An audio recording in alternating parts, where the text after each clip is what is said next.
I think it's so important to start with what it is and also what it isn't, because there's some confusion. It can be a bit of a buzzword and everybody can say they have a little bit of doubt. Oh, I'm having imposter syndrome. But imposter syndrome is actually a psychological pattern. And the emphasis is on the word pattern, because it is patterned, where someone feels like they're not good enough in spite of their accomplishments. So again, the emphasis on in spite of, because there's a disconnect.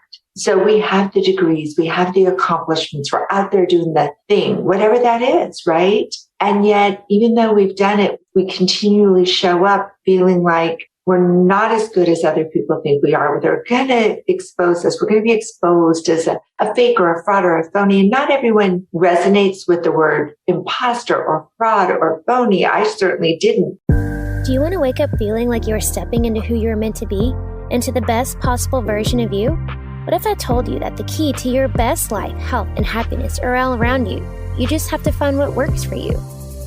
I'm Hope Pedraza, and I believe that there isn't just one way to live a healthy and meaningful life, and that all you need is a little inspiration to make changes that last from the inside out.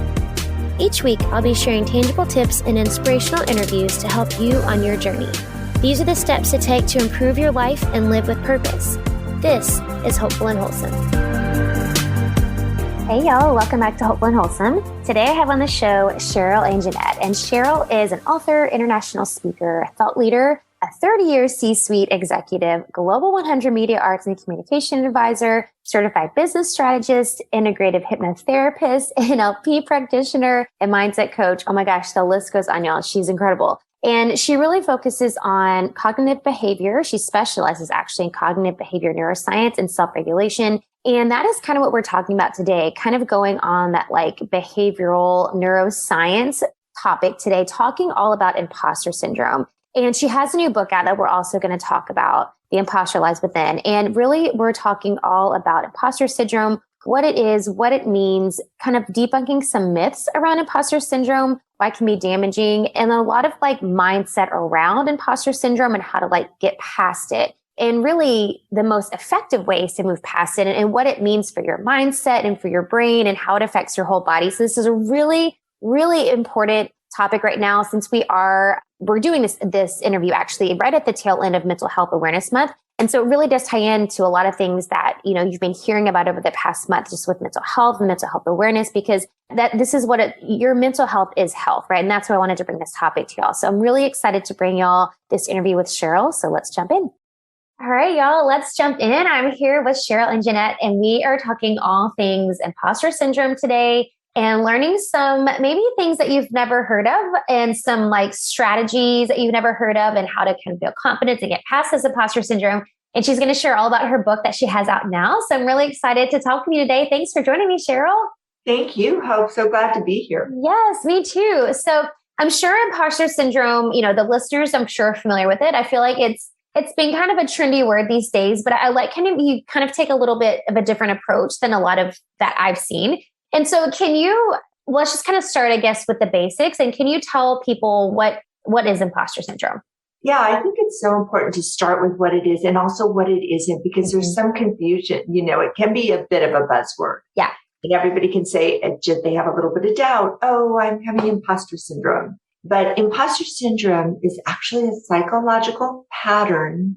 And the emphasis is on the word pattern, because it is patterned, where someone feels like they're not good enough in spite of their accomplishments. So again, the emphasis on in spite of, because there's a disconnect. So we have the degrees, we have the accomplishments, we're out there doing the thing, whatever that is, right? And yet, even though we've done it, we continually show up feeling like we're not as good as other people think we are. They're going to expose us. We're going to be exposed as a fake or a fraud or a phony. And not everyone resonates with the word imposter or fraud or phony. I certainly didn't. But the feeling was the same. The feeling was like, I'm not good enough. I'm not really what they think I am. I'm kind of faking it. And cognitively, like my mind knew I wasn't. I could look at my accomplishments. I could write that list and say, oh, but I have done all these things. Yet that feeling would still persist. Yep. So that's the disconnect. Yep. Yeah. No, it's a real thing. I mean, I've experienced it. I mean, I feel like, well, and I know you're going to talk about this too, but I feel like, a lot of times people think you only experience it when you're kind of first starting out, right? When you're first kind of going into your success or you're starting the business or, whatever it is. But like, no, like you can have it at any time, right? I think that's like a big point to make, is that it's not just when you're starting out. Yeah, absolutely. Such an important distinction, because it can actually be damaging for people when they think, like, people that are very accomplished tend to suppress those emotions even more. And so when they hear, oh, it's just sort of a beginner thing, and yet they're feeling it, there's some shame in that. Yep. Mm-hmm. Like, oh, I shouldn't really be feeling this. I better hide it even more. Yep. But in actuality, more accomplished people tend to experience imposter syndrome. Yeah. And being a beginner is a really good thing. I mean, if you think about it as children, we're beginners. We're beginners at everything. We fall down, we get back up, we get curious. We don't get worried. We don't get fearful. We get a little bit fearful, but then we get excited and we get curious. But as adults, we go into, I'm a beginner. What if I'm not good enough? I'm comparing myself to everyone else. Am I going to make it? I slip back a little bit and I think, oh, I failed. I hate that word fail, but I just think of it as feedback. But yeah, so it's not just a beginner thing. We certainly have doubt. That's natural when we're a beginner. We should. Self-doubt is our discernment muscle. That's not a bad thing. Fear. We should have a little bit of fear in what I call the healthy zone. You may have read about it in my book, Hope, but I talk about this healthy zone where all of these emotions are adaptive and you don't have that cognitive dissonance. It's like, oh, I fell down. Okay, you know what? I'm a beginner. I'm on the competency staircase, and that's the way the competency staircase goes. Right. Take a couple steps forward, you take a step back. You take maybe sometimes one step forward and 2 steps back, but eventually you get better at something. Mm-hmm. Yeah, exactly. Yeah. Well, and I think it's important too, because when you first started, you said you wanted to talk about what it is and what it isn't, because I do think there are some myths, and I think that's a big myth about like it's only when you're first starting out. Well, what are some other myths that people might have heard about imposter syndrome, and what is, why can that be damaging to us and our mindset? Yeah. In my book, I actually have a whole chapter on this. There are 8 myths that I talk about, and that it's just a beginner's phenomenon is one of them. Feel the fear and do it anyway. As the cure for imposter syndrome is another one. And this is a really important one, because feel the fear and do it anyway is a really great technique. It's a really great strategy. Fear is something we all feel. It's wired into us. It's not going away, but we can use fear as our friend to help move us forward. So this getting used to feeling the fear and pushing through and doing it anyway is great. But the reason that one can be damaging is when people tell you, well, that's the cure. If you feel your fear and do it anyway, you're going to get super confident and you won't have imposter syndrome anymore. Right. Then it goes away. Right. And yet people that are very accomplished have done that. They feel the fear. They do it anyway. They still come out the other side with that disconnect. And so now they feel that same shame. Oh, I shouldn't really be feeling this because I've done these things. I better hide it more. Mm-hmm. When we suppress those emotions, they're really just delayed. They're not going to stay suppressed forever. So they come out, right? They come out as dis-ease in the body. We get ill. We get, overly stressed, or we start to act in ways that are self-sabotaging. We procrastinate. We, ruin the very thing we wanted, and we don't understand why. So it's really, really important. Another one, because I know we're talking to a female audience, I think this is a really damaging myth, is that it's a female phenomenon. Oh, this is just a woman thing. Only, some men, but mostly women. It's mostly women. Mm-hmm. And when it used to be called imposter phenomenon, when it first came out, the group of people that were surveyed, and they kind of created this idea of the imposter syndrome. What is this imposter phenomenon? They were only speaking to women. And by the way, only white women. So there was no diversity, right. And there was not a gender balance. But what we found out since is that men and women experience imposter syndrome almost equally. Oh, wow. That's interesting. Equally, 49% men to maybe 51, 52% women, but differently. Yeah, right. They experience it differently. So that's a really important myth to bust. And one more, there are a lot of them, but there's another one that I think is really important. And that's that you're not an imposter. People will say, oh, if you're asking, you're not an imposter, thinking that it's a literal feeling. Right. But imposter syndrome doesn't mean that you're an imposter, and it doesn't mean other people think you're an imposter. It's that we feel like we're the imposter.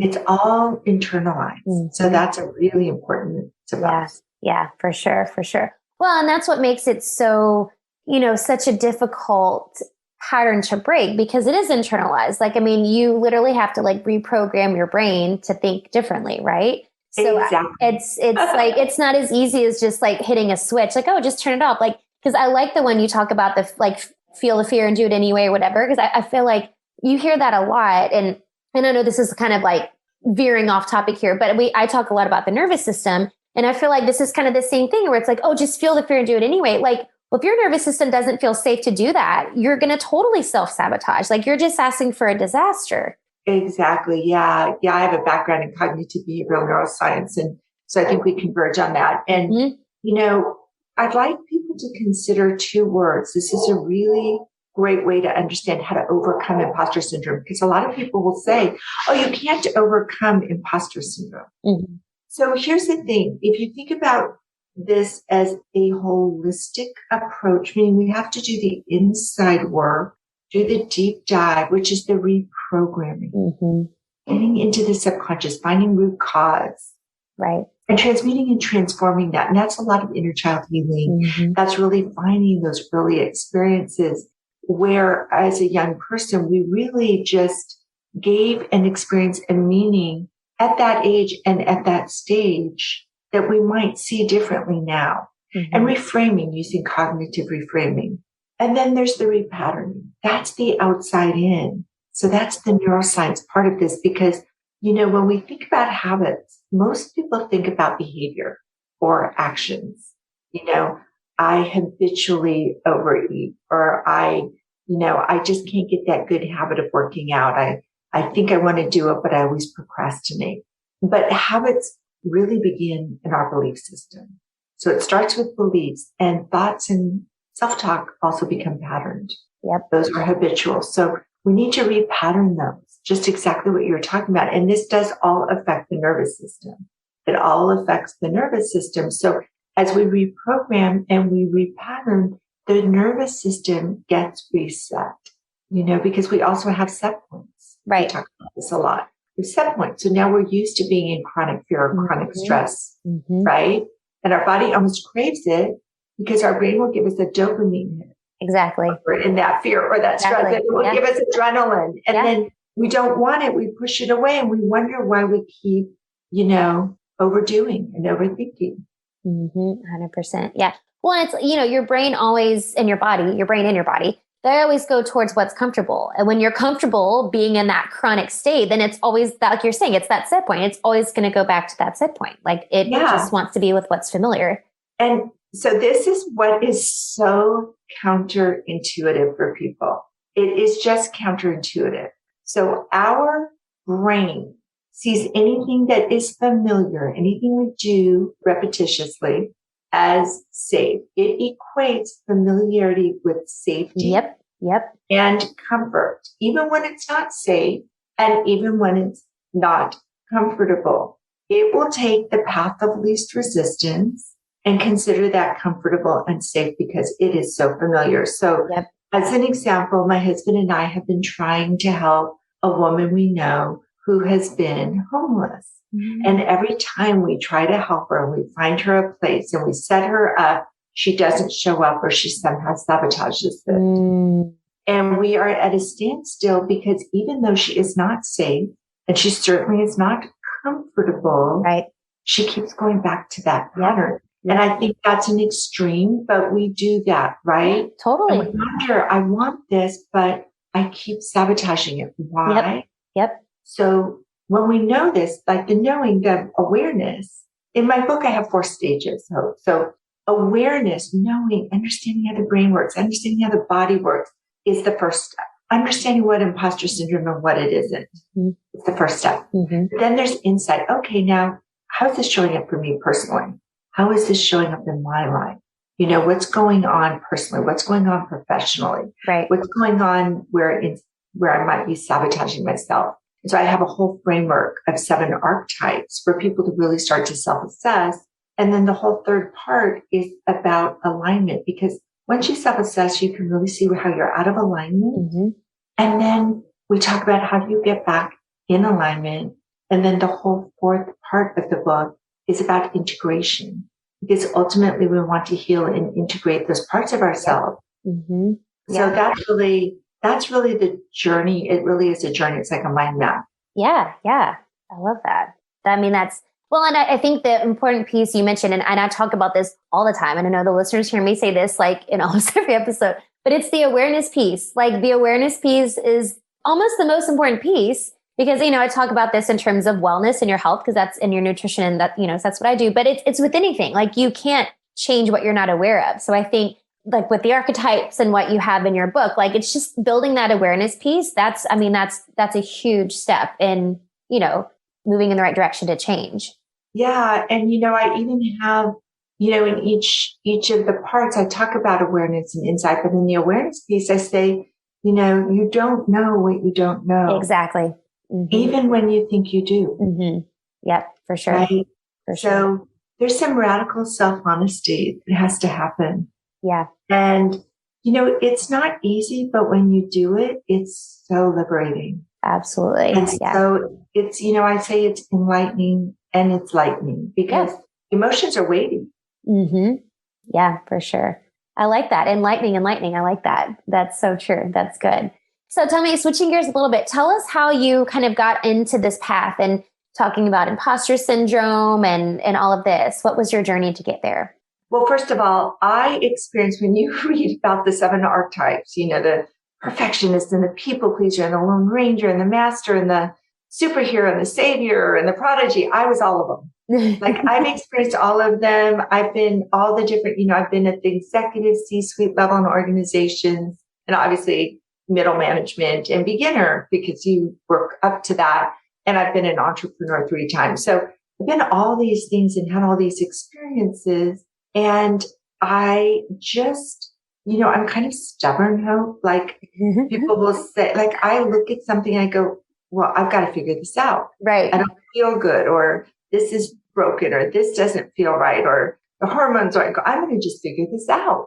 I've got to figure it out. I'm not going to and I'll try things. I like to experiment. So I was working with clients. I'd done a deep dive as a hypnotherapist. I'm an integrative, I think you know that, in hypnotherapist. I work with NLP, stress, anxiety, emotional regulation, all that stuff. And so I was really interested in manifestation, and I was doing workshops with clients and working one-on-one with them and trying to help them really learn to manifest by design, not default, because we're always manifesting, right? We're always calling something in.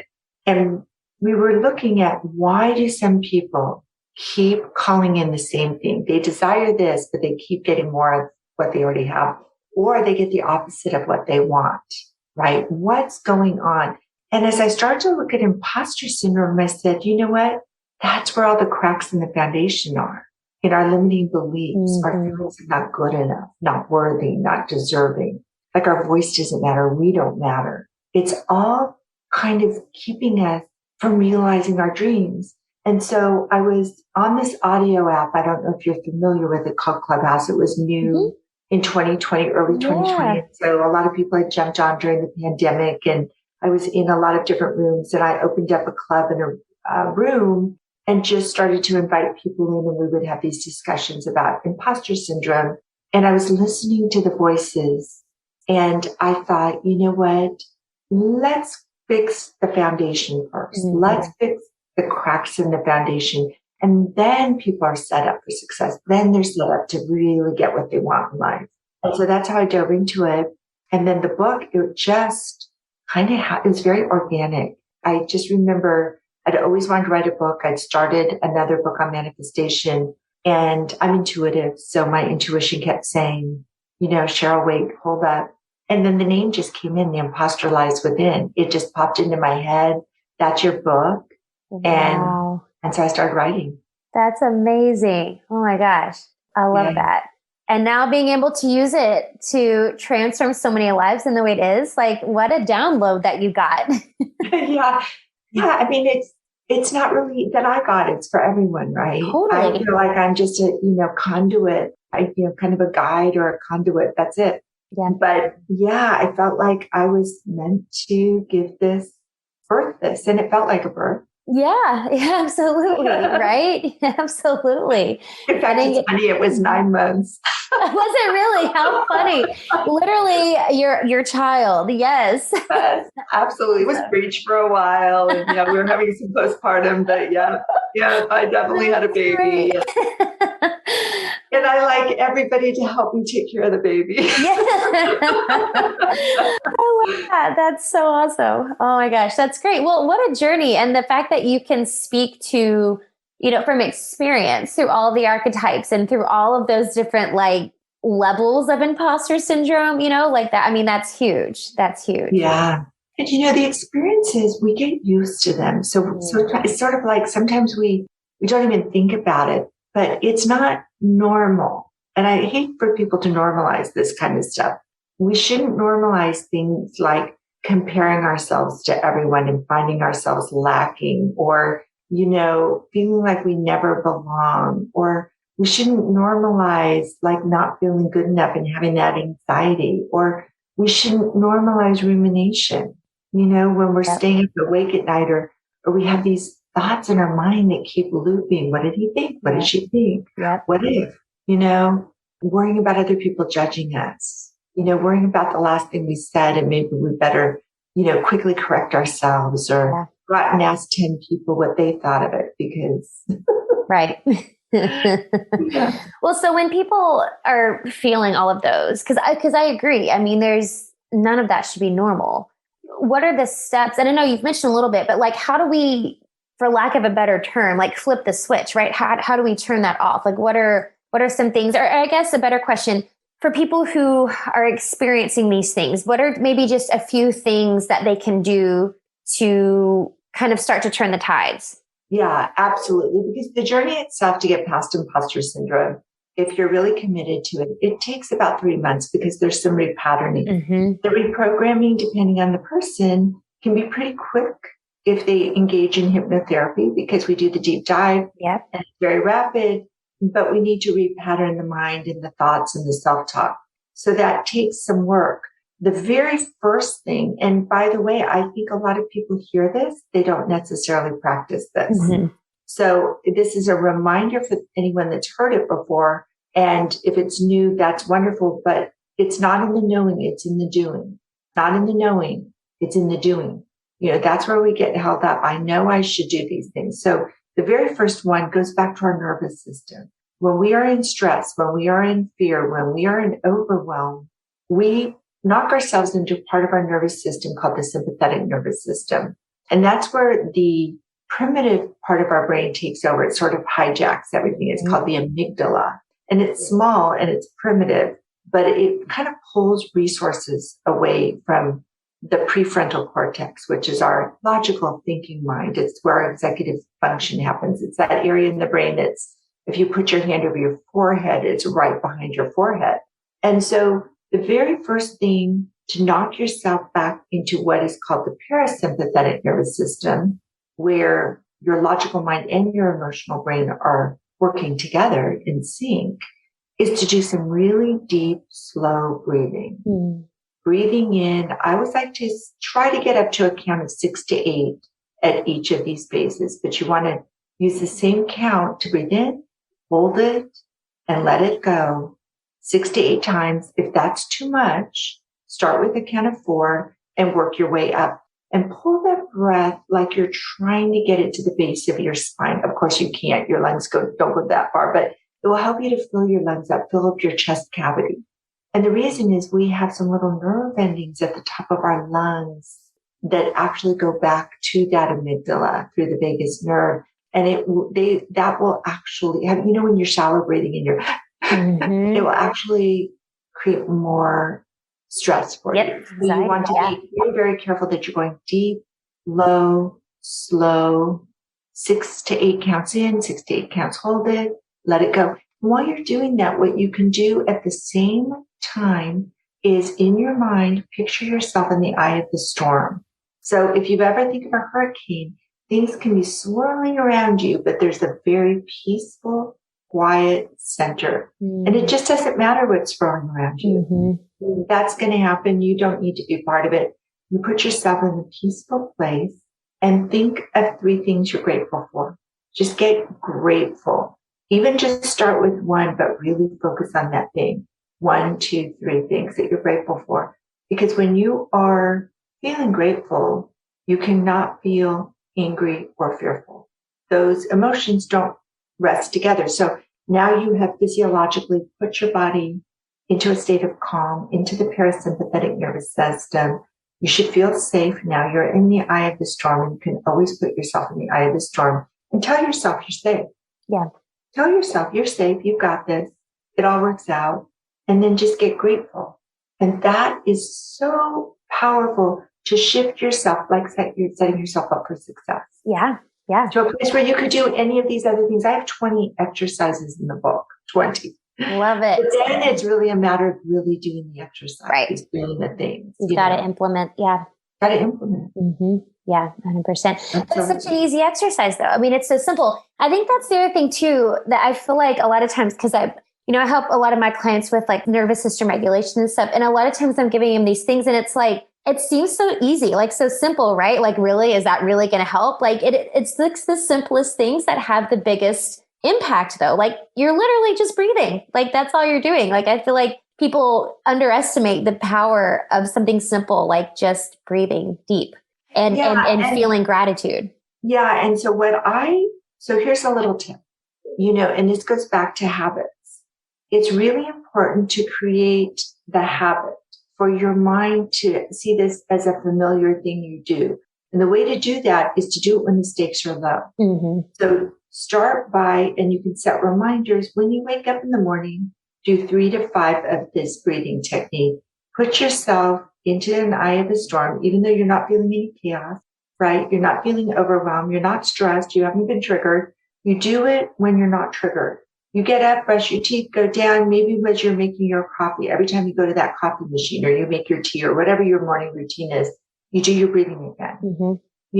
Maybe there are just certain things you do in your day that you start to link to the breathing when the stakes are low. Then what happens is when you are triggered, you know where to go and you remind yourself, and you've got to practice. So it used to be that I would forget, I would get really stressed, I would be like out of control. And now my body is so used to it. My mind is so used to it that I can just get myself into that really, really quickly. And then I tell myself, because your subconscious is literal, it's non-critical, it will believe you. It will always believe you. And it's 90% of your reality. So it's like the puppet master. So you want to tell it a good story. So I tell myself, I've got this. It all works out. Everything's happening for me. It's okay. I've got it. I'm safe. Even if I can't see it, even if I don't know, you know what? It's all good. Yeah, for sure. Well, it's all about building that resiliency. And so you do, like you're saying, pop out of it much quicker. So you're not in that state. It's not a chronic, state that you get stuck in. So yeah, I love it. It's so good. So I have one more question that I like to finish with. But before I ask you that, where is the best place people can find out more about you and your book and all of the things that you're doing? Absolutely. So I'm really easy, as long as you know how to spell my name, because Sheryl is with an S. So it's Sheryl Anjanette, Anjanette. And I'm sure you'll have it on your show notes. I will. And so my website is SherylAnjanette.com. My social media handles are Sheryl Anjanette, so it's really easy. And then my book, The Imposter Lies Within, Silence Your Inner Critic, Tame Your Fear, Unleash Your Badassery, is available on Amazon. Perfect. And I think it's also Barnes & Noble and a few other bookstores. It's just getting out there. So it's I love it. So exciting. It's so exciting. That's great. And of course, I will have all the links to that in the show notes so I can go check it out and find Sheryl's book. So the last question I have for you that I like to ask everybody, what is the most important thing you can do to live with purpose? Oh, well, I think the most important thing you can do to live with purpose is to love yourself. Know yourself, like yourself, love yourself, And then the purpose will come from within outward, and it will be so natural, you know. And one more thing that I think, especially because I know the audience is women, we tend to be givers. We're always giving, and we give to depletion. And there's a lot of people pleasing we get stuck in. You know, just open up both of your hands. Sit right here. Open up so your palms are facing upward and wide open. And look at both of your hands. One of your hands is for receiving and one is for giving. Let the energy come in through your right hand. Let it flow through you, and you can give with your left. But if the right hand closes and you're not receiving, you really have nothing to give. So receive from the universe, receive from your family, receive from your friends. Don't be afraid to set boundaries. Self-care is not selfish. You are deserving. You are worthy. You are more than good enough. Your voice matters and you matter. Such words, such parting words. This is great, Sheryl. That is such good advice just for life. So thank you so much for this. And thanks for sharing all of your wisdom and all of these tangible takeaways for the ladies listening to really get past their imposter syndrome. So thank you so much for sharing all of this today. Thank you, Hope. This has been absolutely delightful. Thank you. Thanks for listening to Hopeful and Wholesome, y'all. If you found value in this week's episode, please subscribe on iTunes or wherever you get your podcasts and leave a review to let me know what you thought. I love to know what you find useful in these episodes so I know how I can provide the most value I can to my listeners. And if you have topics that you want to know more about, I'd love to hear those as well. So shoot me a message on Instagram, Facebook, or LinkedIn. It's @thehopepedraza, or visit my website, hopefulandwholesome.com. Thanks, y'all.